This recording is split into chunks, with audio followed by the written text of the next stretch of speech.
sao mà cái nó ninh dương của em này nhà mà mỗi point này có ai ninh dương ấy sẽ mỗi point này đi investigation chứ sẽ không có đâu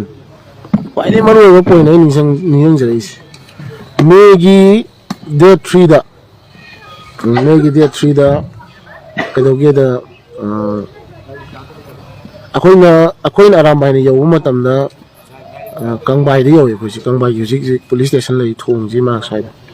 ko na yo si ko ki je already kang bai yo le man ko khoi lak matam du da Sosapur som sai ki police sing se som mai te ron on jala ka pe mo gi tear gas mai te ron mo tak chal le tear gas ka pe jing Sosapur ki police sing mai te ron on jala ka pe adu da yo ko ai hani je kang bai de ni ko ka pi se mai te on jala ka pi si kang bai de ne adu di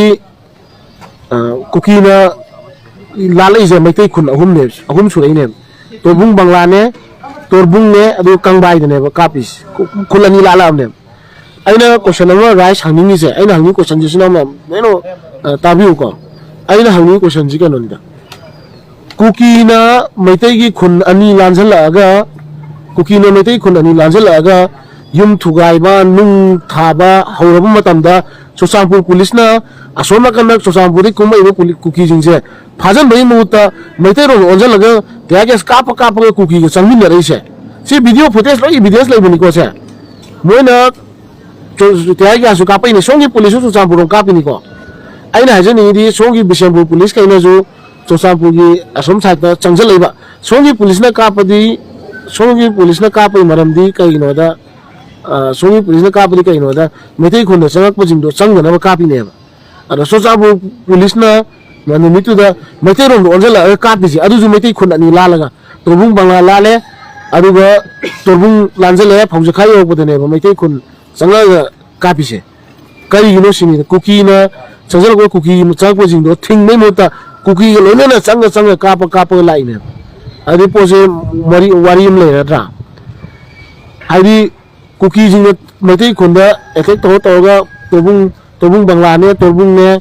loisal laga lai do loisal la matu na kang bai yo ra bane kuki ma'am se are do police amang oina police ki mathok tawdana adagi sangai ba kuma iba Sosapur kuma iba kuki jing do Sosapur police thing bagi mauta metei ro be la ka pa ga kuki ga loina na police attack sangai ne police yaw na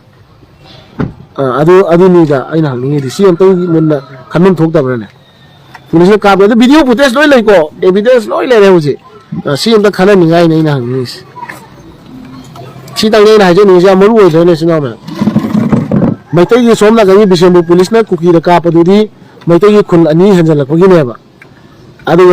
Sosapur police na Sosapur de haidari ba kuki me ama metei khun ani lanjal laga kang bai metei khun ma dung attack to ba kang bai to ba jingje phajan ba mo control to bai mutta metei rom dum ola ka pai se si maram amta hai ko mathok ta ing khale wa kan si investigation na so ina yawam ga si ta ko di moi thoi ki pre plan nam le na taw ha se si dum tak seram ne se tak seram ni phare sino ba cha ki cha la me si dum khan ji ko munna ana yai phare sino ma'am ere bai pru ke koi ma'am leiri kai ma bi ganu koi ma'am leiri hona gini ngamno hona ta bani kai su khalu nu da yai phare